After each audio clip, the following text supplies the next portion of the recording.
نحمده ونصلي على رسوله الكريم اما بعد مشرق و مغربی اساتذہ کرام، معزز مہمانان احترام اور رفقائے وزن، آج میری تقریر کا عنوان اسلام اور احترام انسانیت ہے۔ اس کائنات عظیم نے بہت سے مذاہب کا مشاہدہ کیا ہے، سینکڑوں تہذیبوں نے اس دنیا میں جنم لیا ہے اور نیست و نابود ہو کر صفحہ ہستی سے مٹ گئی، لیکن ان تمام مذاہب اور تہذیبوں میں اسلام جیسا مذہب اور اسلام جیسی تہذیب کا کوئی دنیا میں بدل ملتا ہی نہیں، اور ملے گا بھی کیسے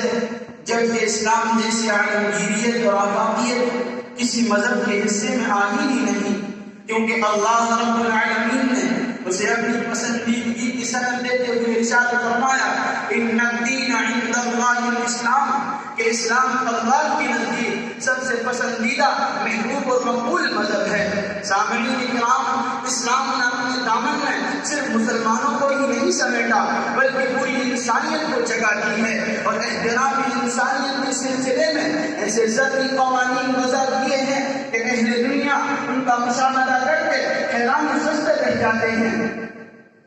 شاعر کہتا ہے آپ یہ چاہو تو آؤ دامن اسلام میں، آپ یہ چاہو تو آؤ دامن اسلام میں، یہ وہ دریا ہے جس میں ڈوبتا کوئی نہیں۔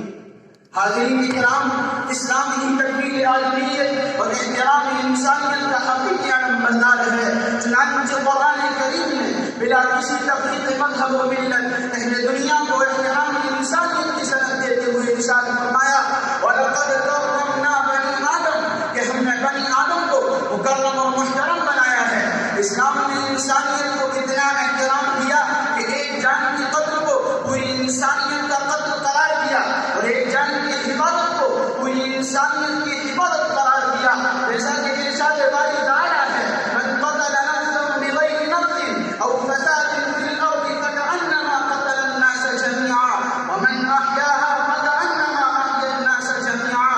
اتنا ہی نہیں، اسلام نے انسان کی عزت نفس کی خاطر اور اس کو قلبی آزاری سے بچانے کے لیے واضح الفاظ میں اعلان فرما دیا وَلَا تَلْمِزُوا أَنفُسَكُمْ وَلَا تَنَابَزُوا بِالْأَلْقَابِ، کہ ایک دوسرے کے ساتھ تانا زنی مت کیا أَنفُسِهِمْ۔ تو کہیں ارشاد فرمایا لا يؤمن أحدكم لا يؤمن أحدكم لا يؤمن أحدكم حتى لا يؤمن جاره بوائقه، تو کہیں ارشاد فرمایا المسلم من سلم المسلمون من لسانه ويده۔ اسی طرح حجۃ الوداع کے موقع پر آپ صلی اللہ علیہ وسلم کا عظیم خطبہ تاریخ کے اوراق میں آپ کے سب سے لے کے جانے کے قابل ہے۔ آپ نے ارشاد فرمایا یا ایھا الناس الا ان ربکم واحد وان اباکم واحد الا لا فضل لعربی على اجمی ولا لعجمی على عربی ولا لأحمر على اسود ولا لأسود على احمر الا بالتقوى۔ انسانی مال و جان کی حرمت کو یوم حج، یوم نحر اور شہر مکہ کی حرمت سے مربوط کرتے ہوئے آپ کی زبان مبارک سے ایسے الفاظ کا صدور ہوا کہ عقل و خرد حیرانگی کے حدود کو پار کر جاتی ہے۔ آپ نے ارشاد فرمایا الا ان دماءکم واموالکم واعراضکم حرام علیکم کحرمت یومکم ھذا فی شہرکم ھذا فی بلدکم ھذا۔ اتنا ہی نہیں بلکہ اللہ کے نبی صلی اللہ علیہ وسلم نے جنگ کے حالات کے دوران انسانی زندگی کی تاریخ ترین حالات ہوتے ہیں، ارشاد فرمایا لا تمثلوا ولا تقتلوا وليدا ولا امرأة ولا شيئا، کہ غصہ نہ کرنا بچوں کو، عورتوں کو اور بوڑھوں کو قتل نہ کرنا۔ لیکن افسوس ہے ان متعصبین اسلام پر جن کی کوچ داستہ آج تک تاریخ کے اوراق کو داغدار کر رہی ہے، یہ اسلام پر الزام لگاتے ہیں کہ اسلام انسانیت کا قاتل ہے، جبکہ ہم نبی کریم صلی اللہ علیہ وسلم کے تمام غزوات پر نظر ڈالتے ہیں تو معلوم ہوتا ہے کہ آپ کے تمام غزوات میں تربیت کے مقبولین کی تعداد 1200 سے 1400 تک ہے، تو وہیں دنیا کی جنگ عظیم اول ہوئی، 1 کروڑ افراد کو ہلاک کر دیا گیا، جنگ عظیم ثانی ہوئی، دنیا کے 5 کروڑ ارکان کو مریا میٹ کر دیا گیا۔ اگر ہم بات کریں عزت نسواں کی جو انسانی آبادی کا نصف حصہ ہے، تو طلوع اسلام سے قبل یہ کہا جاتا تھا کہ عورت بیوی کی بیٹی ہے، عورت کی رکھوالی ہے، امن کی دشمن ہے، قتل دنیا کا کوئی ایسا ظلم و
اس بات کی ہے کہ اسلامی تاریخ کا پوری دیانتداری اور امانتداری کے ساتھ مطالعہ کیا جائے اور اخلاق نبوی کا بے مثل نمونہ دنیا کے سامنے پیش کیا جائے۔ وآخر دعوانا